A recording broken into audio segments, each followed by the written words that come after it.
Daniel 6, the Lion's Den. It pleased Darius to set over the kingdom 120 satraps, to be throughout the whole kingdom, and over them 3 presidents, of whom Daniel was one, to whom these satraps should give account, so that the king might suffer no loss. Then this Daniel became distinguished above all the other presidents and satraps, because an excellent spirit was in him, and the king planned to set him over the whole kingdom.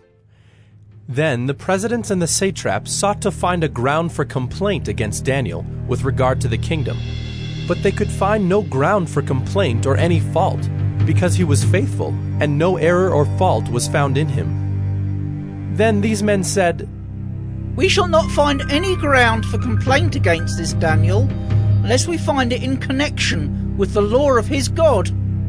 Then these presidents and satraps came by agreement to the king, and said to him, "O King Darius, live forever! All the presidents of the kingdom, the prefects and the satraps, the counselors and the governors are agreed that the king should establish an ordinance and enforce an injunction that whoever makes petition to any god or man for 30 days except to you, O king, shall be cast into the den of lions. Now, O king, establish the injunction and sign the document so that it cannot be changed according to the law of the Medes and the Persians, which cannot be revoked." Therefore King Darius signed the document and injunction. When Daniel knew that the document had been signed, he went to his house where he had windows in his upper chamber open toward Jerusalem. He got down on his knees 3 times a day and prayed and gave thanks before his God as he had done previously.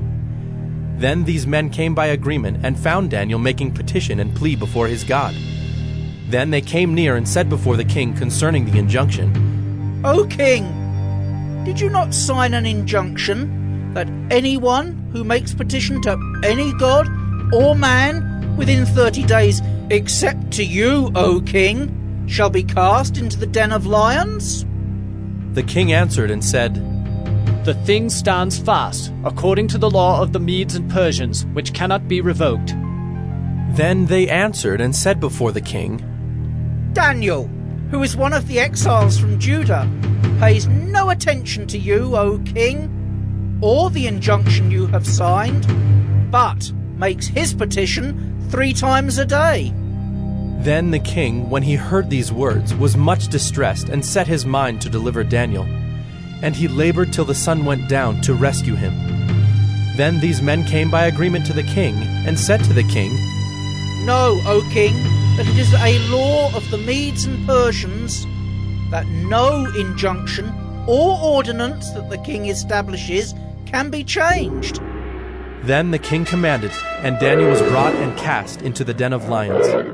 The king declared to Daniel, "May your God, whom you serve continually, deliver you."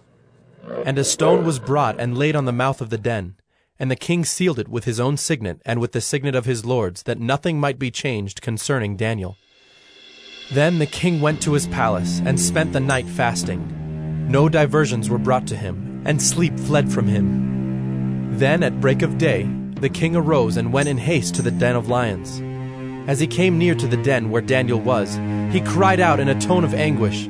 The king declared to Daniel, "O Daniel, servant of the living God, has your God, whom you serve continually, been able to deliver you from the lions?" Then Daniel said to the king, "O king, live forever! My God sent his angel and shut the lions' mouths, and they have not harmed me, because I was found blameless before him, and also before you, O king. I have done no harm." Then the king was exceedingly glad, and commanded that Daniel be taken up out of the den.